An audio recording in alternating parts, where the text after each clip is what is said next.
दोस्तों एक शादी पार्टी चल रही थी। उसमें एक मशहूर ऑर्केस्ट्रा आया हुआ था जो बारातियों का दिल बहला रहा था।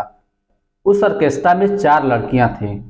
वो चारों लड़कियां इस तरीके से डांस कर रही थी, ऐसे कमर हिला रही थी कि ऐसा डर लगता था कि कहीं कुछ अनहोनी ना हो जाए। और दोस्तों जिस चीज़ का डर था वही चीज़ हुआ। कुछ समय के बाद वो चारों लड़कियां गायब हो जाती हैं। इस वजह से कार्यक्रम को बीच में ही रोकना पड़ता है। अब जो है उस लड़कियों को ढूंढा जाता है। वो लड़कियां जिस कंडीशन में मिलती हैं, अब लोगों को ये चिंता होने लगती है कि आखिर इसके पीछे किसका कारण है। तो दोस्तों पता करने के बाद ये पता चलता है कि इसके पीछे का जो कारण है वो लड़के का बाप है, यानी दूल्हे का बाप है। दोस्तों बहुत ही इंटरेस्टिंग कहानी है। आइए जानते हैं पूरी कहानी को इस वीडियो में। लेकिन उससे पहले आप लोगों से छोटी सी रिक्वेस्ट कि चैनल को सब्सक्राइब नहीं किए हैं तो सब्सक्राइब कर लीजिए, वीडियो को लाइक नहीं किए हैं तो वीडियो को लाइक कर दीजिए, जिससे हमारा हौसला बढ़ता रहे। दोस्तों ये कहानी है जिला आजमगढ़ की। वहाँ पे एक सभ्य परिवार में शादी का माहौल चल रहा था। बाराती दूर के थे, लगभग 50 किलोमीटर की दूरी रही होगी। और बाराती भी ज़्यादा थे, लगभग 250 बाराती थे, जिसमें 50 गाड़ियाँ भी थी। तो दूरी होने की वजह से वो टाइम से दुल्हन के द्वार पे पहुँच जाते हैं। तकरीबन 8 बज रहा होगा उस समय। तो नाश्ता वास्ता करते हैं, पानी वानी पीते हैं। उसके बाद दूल्हे वाले की तरफ से अपनी बारातियों का मनोरंजन करने के लिए ऑर्केस्ट्रा बांधा गया था। जो ऑर्केस्ट्रा था वो बहुत ही नामी ग्रामी ऑर्केस्ट्रा था। दोस्तों पहले का जो ऑर्केस्ट्रा होता था उसमें एक मेल एक फीमेल होते थे और कुछ इंस्ट्रूमेंट वगैरह बजाया करते थे, जिससे लोगों का जो है मनोरंजन होता था। लेकिन अब का ऑर्केस्ट्रा क्या है, इसमें 4 से 5 लड़कियों का ग्रुप होता है। 4 लड़कियां डांस करती हैं, या दो दो लड़कियां करके, या एक सिंगल लड़कियां करके। इस तरीके से डांस करती हैं और लोगों के बीच में अपना अपना परफॉर्मेंस करती हैं, अपने अपने शरीर की नुमाइशें करती हैं, लोगों के बीच में जाकर पैसे भी ऐंठा करती हैं। इसमें इन लड़कियों को पैसे कोई भी दे सकता है, चाहे वो बाराती हो या घराती हो। इसमें हर किसी को आज़ादी होती है, किसी को कोई रोक टोक नहीं होता है। दोस्तों उसी बारात में लड़के का बाप भी होता है। वो बार बार ऑर्केस्ट्रा देखने में इतना बिजी रहता था कि उसको ये भी ध्यान नहीं रहता था कि वो अपने लड़के की शादी करने के लिए आया है। वैसे तो दोस्तों जब लड़के की शादी होती है तो कदम कदम पर लड़के के बाप की ज़रूरत पड़ती है। वो थोड़े समय के लिए जाता फिर आ जाता, ज़्यादा से ज़्यादा वो ऑर्केस्ट्रा में समय बिताता था।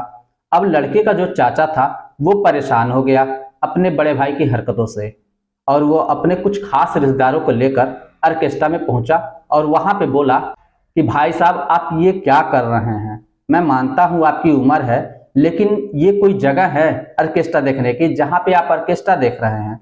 अगर आपको ऑर्केस्ट्रा ही देखना है तो आप अपने घर पे रिसेप्शन पार्टी में वहाँ पे ऑर्केस्ट्रा बांध लीजिएगा और जी खोल के देखिएगा। यहाँ आपकी ज़रूरत है तो आप जो है ऑर्केस्ट्रा देखने में बिजी हैं। अरे कम से कम चलिए वहाँ पे द्वार पूजा वगैरह जहाँ पे होता है उस पे जो है जो भी रस्में वगैरह हैं, लेन देन के जो भी बातें हैं, वो सारा चीज़ कर लीजिए। उसके बाद हम हैं और रिलेशन है, सभी लोग जो है रात का समय है, सारा प्रोग्राम हम लोग देख लेंगे। उसके बाद आप जी भर के ऑर्केस्ट्रा देखिएगा, आपको कोई भी रोकने नहीं आएगा। दोस्तों दूल्हे का बाप, जिसका नाम राजेश होता है, वो अपने भाई के साथ जाता है और रस्मों को बाकी जो होती हैं उसको निभाता है। निभाने के बाद फिर वो जो है उसको 2.5 लाख रुपए का बैग मिलता है। वो 2.5 लाख रुपए जो दुल्हन के पिता ने तय किया हुआ था शादी के दहेज के देने के लिए, उस पैसे को जो है राजेश अपने पास में रखता है और फिर ऑर्केस्ट्रा देखने चला आता है। यहाँ पे दोस्तों वो पैसे पे पैसे लुटाया जा रहा था और गांव के कुछ सदस्य थे जो मतलब गए हुए थे बारात में। होता है ना कि जैसे हुल्लड़ हल्ला करते हैं, तो उसी में जो है कुछ लोग थे, हाँ काका पैसे लुटाओ यार, अरे इन लोगों को भी दिखा दो कि हम लोग किस गाँव से आए हैं। क्या तुम्हारी लड़की की शादी रोज रोज होगी? आज लुटाना है, जी खोल के लुटा लो। और उसी में से कुछ लोग ये बातें कर रहे थे, क्या काका तुम अपने बेटे की शादी कराने आए हो, अपनी भी सेटिंग करा के जाओगे क्या? इस तरह से कुछ लोग चढ़ाने वाले और तरह तरह की बातें करने वाले थे।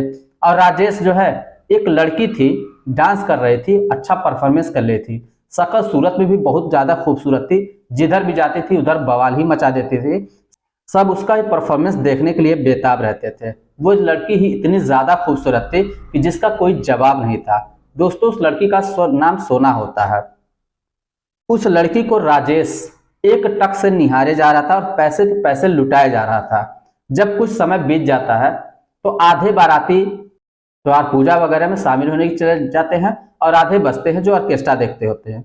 उसी बीच में ऑर्केस्ट्रा के जो मालिक होते हैं उसको राजेश बुलाता है और बोलता है कि ये बताओ इस लड़की की उम्र कितनी है। तो ऑर्केस्ट्रा का मालिक बोलता है साहब उम्र जान के क्या करेंगे, वैसे इस लड़की की उम्र 25 साल है। तो राजेश बोलता है मुझे इससे शादी करनी है। दोस्तों ऑर्केस्ट्रा का जो मालिक होता है वो बहुत बड़ा ठग होता है, एक नंबर का लालची होता है। उसको बस पैसे मिलने चाहिए, किसी भी तरीके से आए। तो वो सोचता है चलो मेरा काम तो बन गया, इनको अब मैं बहलाता फुसलाता हूँ, इनको पैसे ऐंठता हूँ। बोलता ठीक है शादी तो करा देंगे हम, इसमें कोई दिक्कत नहीं है, लेकिन उसके लिए पैसे लगेंगे भाई। राजेश बोलता है पैसे की चिंता मत करो, पैसा मेरे पास है, जो तुम्हें लेना होगा ले लेना, बस उससे मेरी शादी करा दो। ऑर्केस्ट्रा का मालिक बोलता है ठीक है करा दूंगा। फिर राजेश बोलता है शादी करने से पहले मैं चाहता हूं कि उससे मैं 5-10 मिनट बातें कर लूं, जरा पूछ तो लूं क्या वो मुझसे शादी करेगी कि नहीं करेगी। अब जो दोस्तों ऑर्केस्ट्रा का मालिक होता है वो सोना के पास जाता है और उसको समझाता है देख ये जो है राजेश नाम का ये आदमी है और ये थोड़ा पिया हुआ है, इसके पास पैसे वैसे बहुत हैं, तो एक काम कर इससे तुम जाके 5-10 मिनट बातें कर ले और उसके बाद इसके पास पैसे वैसे जितना निकाल सकती है निकाल लेना। दोस्तों सोना तैयार हो जाती है, सोना और राजेश दोनों एक कमरे में चले जाते हैं और वहां पे दोनों बातें करते हैं। तो सोना बोलती है कहिए साहब क्या खिदमत करें। राजेश बोलता है खिदमत वगैरह तो तुम बाद में कर लेना, पहले तुम शादी कर लो। बोलती क्या साहब कुछ ज्यादा चढ़ा लिए हैं का, अरे आप जानते भी हैं क्या कह रहे हैं, मैं कौन हूं पता भी है, मैं यहाँ पे क्या करने आई हूं क्या पता है आपको। राजेश बोलता मुझे सब पता है। बोलती सोना आप नहीं समझते, आप जो है मेरे मालिक के चढ़ाने पे चले आए हैं, मेरा मालिक एक नंबर का ठग आदमी है, वो सिर्फ आपसे पैसे ऐंठ रहा है और बाकी कुछ नहीं कर रहा है। राजेश बोलता है इससे देखो मुझे कोई भी मतलब नहीं है। सोना बोलती है साहब आप जो बातें कर रहे हैं ये कहने में महज अच्छा है, लेकिन आपको पता है अगर मान लेते हैं हमारी और आपकी शादी हो जाए तो क्या लोग मुझे या आपको चैन से जीने देंगे, क्या सभी लोग इस शादी के लिए राजी खुशी से मान जाएंगे। राजेश बोलता है मेरी बात छोड़ो, क्योंकि मेरे घर वाले तो चाह ही रहे हैं मेरी शादी हो जाए, मैं ही शादी नहीं कर रहा था। दोस्तों जो राजेश होता है जब इसका लड़का 6 साल का होता है तभी इसकी पत्नी का देहांत हो जाता है और ये इसलिए दूसरी शादी नहीं करता ताकि अगर कोई सौतेली माँ आएगी तो वो इसके बच्चे को सही से संभाल पाएगी या नहीं, इस वजह से दोस्तों शादी नहीं करता है। घर वाले बहुत प्रेशर बनाते हैं कि शादी कर लो, लेकिन शादी नहीं करता है। तो दोस्तों ये बोल रहा था कि आज मैं फ्री हो गया हूँ, आज मेरे लड़के की शादी हो रही है, इसके बाद मैं फ्री हो गया हूँ और मैं तुम्हें पसंद भी करने लगा हूँ, मेरी तरफ से कोई प्रॉब्लम नहीं है। सोना बोलती है अरे साहब आप जो सोचते हैं कि मैं यहाँ पे जो परफॉर्मेंस कर रही हूँ, जो डांस वगैरह कर रही हूँ, जो भी पैसा मिलता है क्या मैं बहुत ज़्यादा कमाती हूँ, नहीं मैं बहुत ज़्यादा नहीं कमाती हूँ, सारे पैसे जो मिलते हैं ना वो सारा का सारे मालिक रख लेता है, मुझे केवल 700 रुपये देता है, वो भी मेरे मेहनत का। और वैसे साहब मैं जितनी खूबसूरत हूँ ना उससे ज़्यादा मेरी ज़िंदगी में तकलीफ़ें हैं, मेरी केवल एक माँ है और उसके बाद थोड़े बहुत जो रिलेशन वगैरह हैं, बाकी कुछ भी नहीं है, कमाने का जरिया केवल उसी से 700 रुपये जो मिलते हैं उसी से मैं अपने परिवार का भरण पोषण करती हूँ। राजेश सोना की ये बातें सुनता है और उसके बाद सोना की तरफ बहुत ध्यान से देखते हुए अपनी आंखों में आंसू भरे हुए बोलता है कि मुझे कोई दिक्कत नहीं है, फिर भी मैं तुमसे शादी करने के लिए तैयार हूँ। तो सोना बोलती है ठीक है मैं भी, मेरी तरफ से भी कोई दिक्कत नहीं है। अब दोस्तों राजेश क्या करता है, जो 2.5 लाख का बैग मिला होता है वो सोना के हाथों में थमा देता है। सोना बोलती है साहब ये क्या कर रहे हैं। तो बोलता है कि देखो मैं आज ही से तुम्हें अपनी मालकिन बनाता हूँ, तुम्हें आज ही से मैं जिम्मेदारी देता हूँ, मुझे जब जरूरत होगी ना मैं तुमसे पैसे ले लिया करूँगा, तुम आज ही से जिम्मेदारी संभालो। सोना बोलती है मेरा मालिक जो है बहुत बड़ा ठग है, वो मेरे पास पैसे सेफ नहीं रखेगा। राजेश बोलता है मुझे यकीन है कि तुम इस पैसे को सेफ रखोगे और इस आज ही से तुम इस जिम्मेदारी को संभालो। सोना बार बार मना करती है लेकिन राजेश जिद पर अड़ जाता है, तो सोना उस पैसे को अपने पास रख लेती है। और इधर दोस्तों स्टेज पर लोग सोना सोना करके हल्ला कर रहे थे कि सोना को स्टेज पर बुलाओ, उसका परफॉर्मेंस देखना है। सोना बोलती है कि देखिए साहब मैं कल से जो आप बोलेंगे वह मैं करूंगी, लेकिन आज मुझे परफॉर्मेंस करना ही पड़ेगा। नहीं तो अगर आज परफॉर्मेंस नहीं करेंगे ना तो यहाँ पे बवाल मच जाएगा।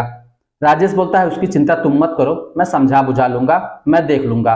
सोना बोलती है आप कुछ नहीं देख सकते, ये बाराती हैं, इस तरीके से बहुत जगहों पे बवाल हो चुका है, यहाँ पे भी हो जाएगा। और मैं आपका वो बेटा है तो मेरा भी तो बेटा है, इसलिए आज का परफॉर्मेंस मुझे करने दीजिए, कल से जो आप बोलिएगा मैं वही करूँगी। राजेश इतनी बात सुनता है तो वो मान जाता है और वो बाहर चला आता है। उसके बाद सोना भी बाहर आती है। बाहर आने के बाद फिर 5 से 10 मिनट अपना परफॉर्मेंस देती है, उसके बाद अंदर चली जाती है। जब अंदर जाती है तो वहां पे उसका मालिक आ जाता है। मालिक बोलता है क्या हुआ, कुछ पैसे वैसे निकाले कि नहीं? सोना बोलती है कहाँ, कुछ भी पैसे नहीं मिले। उसके हाथों में दोस्तों मालिक जो है बैग देखता है और कहता है ये तो वही बैग है जो राजेश के हाथों में था, इसमें तो पैसे भरे हुए। जब बैग को खोल के देखता है तो 2.5 लाख रुपए है। वो बोलता है इतने पैसे, और बोल रही हो पैसे नहीं है। सोना बोलती है ये उन्होंने मेरे पास अमानत के तौर पर रखा है, उन्हें जब जरूरत होगी तो वो आके ले जाएंगे। मालिक बोलता है तुम अकेले अकेले पैसे हड़पना चाहती हो, तुम झूठ बोल रही हो।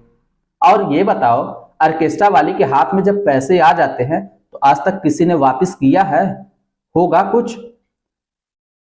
सोना बोलती है आपकी नजरों में हर आदमी एक ही तरह दिखता है, लेकिन हर आदमी एक तरीके से नहीं होता है। वो मालिक बोलता है कि देखो अब ऑर्केस्ट्रा वाली के हाथ में तो पैसे आ गए हैं, अब ये पैसे तो वापस जाएंगे नहीं। ये कहकर मालिक सोना के हाथों से पैसे ले लेता है। उसके बाद मालिक सोचता है कि किस तरीके से इस पैसे को लेकर यहाँ से जल्दी से रफू चक्कर हुआ जाए। वो दिमाग लगाता है तो वो गजब का दिमाग लगाता है। वो अपने 2-3 दोस्तों को बताता है और उसमें साझेदारी करता है और स्टेज पे जाता है। स्टेज पे जाकर थोड़े समय खड़ा रहता है और अचानक में तड़पड़ाना शुरू कर देता है और तड़पड़ा के जमीन पर गिर जाता है। उसके बाद पड़ा पड़ा शांत हो जाता है। उसके बाद एक साथी आता है और माइक में अनाउंस करता है कि देखिए दोस्तों, आप लोग शांत हो जाइए, आप लोग अपना स्थान लेकर बैठ जाइए। जो संचालक महोदय हैं उनकी तबीयत अचानक बहुत ज्यादा खराब हो गई है, इनको हार्ट अटैक आया है और हम लोगों को इमरजेंसी से इनको लेकर हॉस्पिटल पहुंचना होगा। इसलिए आप लोगों से विनती है कि आप लोग भीड़ भाड़ शोर शराबा ना करिएगा।